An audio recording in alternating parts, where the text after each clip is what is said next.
Good morning, everybody. DJ Styles here at Custom Corpses. Okay, this is a latex mask that I've let cured for a little more than, I'll say about 24, 48 hours. I don't know, it wasn't 48 hours. It's been about a day and a half. 36 hours. Okay, so I filled the mold up all the way to the top.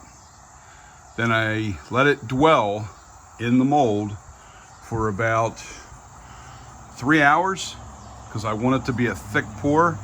And this time I made sure that I brushed in. I poured a little bit of latex in first and brushed into all the details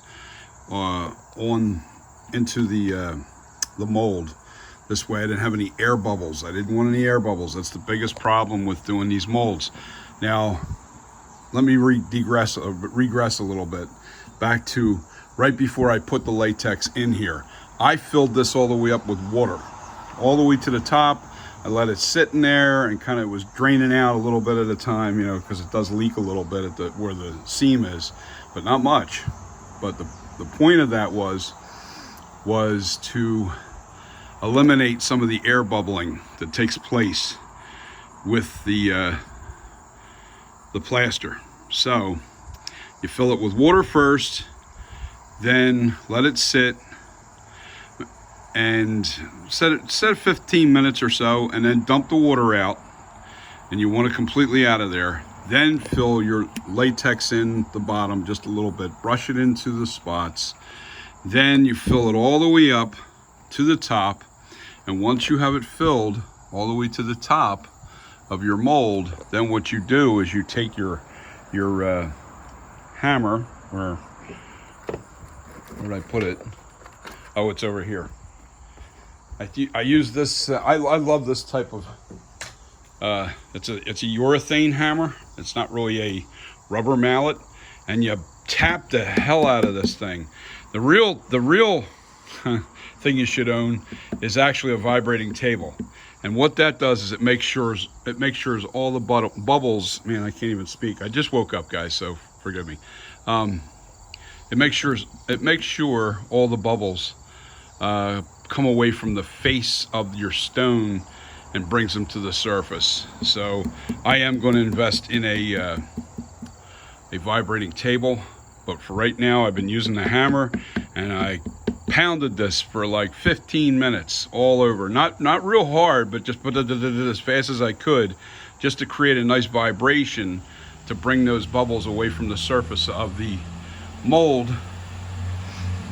And now what I'm aiming to do is foam fill it after about 36 hours. Okay, 36 hours of this sitting in the mold, just curing.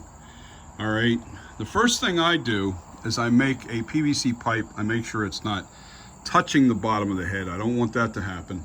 And I want it pretty flush with the neck line. Pretty flush with the neckline right there. So it's not hitting the top of the head. As you can see, I still got some play underneath. And then what I'm going to do is I'm going to use a variable density foam to fill this while it's still stuck to the sides of the walls. Now, with that being said, I don't put powder inside my latex mask in here because I want the foam to stick to this latex. If you put powder in here, the foam won't stick to it. So the best thing you can do is leave it glossy, shiny the way it is. You can see it's pretty shiny in there. You want that to be a sticky substance. Now this is completely cured. You know, yeah, I can touch this. It's not sticky to my hands, but foam will stick to this much better if it's not. So it's off the bottom. I cap my pipe, and the reason I put the pipe in there is so when I go to put this on a stand, I just slip the rod right into the pipe, and I can sit this thing straight up, and when I go to mold it, I'll be able to mold the sculpture, I'll be able to mold this mask in stone and still be able to pull this out as a one-piece mold. In other words, there won't be a seam on the mold from this new this mask. All right, this will be a master copy mold for mold purposes. It's a thick latex, because I left it sit in there for about 3 hours, so it's going to be about a good, I'll say a good 1/8 inch thick.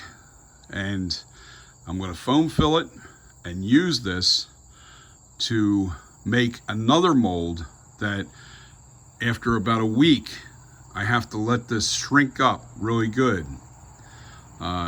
with the foam in it. It'll shrink up still, and then I'll make another mold from this, and that'll bring us down another 2 inches in size. And then I will cast another latex mask from that mold, and that will be the one that will be for sale. Anyway, some people say, oh, why do you go through that extra process? Well, because I like multiple size masks. I don't want one size. I don't believe in that. I think you should have at least 3 sizes: super large, medium, and small. So that's my purpose of doing this. I make my sculpture very large, in diameter from around the brow area. I would make my mask about 30 inches, 32 inches, and from the back of the head to the brow area, you want it about 32 inches, and then from there you can shrink it as many times as you want and as small as you want. You can't, at least I don't know how to do it yet, is blow up a mask, making it bigger. I think it deforms them. It just, I don't know. I haven't even seen the method on how to do that, because I truly think you have to start large and work your way small. So with that being said, let's get to foam filling. Okay, so, all right, so this is 36 hours of drying, and the latex is still stuck in there, and it's stuck on the walls real good yet. And then I'm going to foam fill this with a variable density foam. And what I mean by that is, let's come over here to where the foam is. It's a 2-part mix. You have, and this is made by, it's sold by Bitty Mold. See Bitty Mold right here, Brick in the Yard.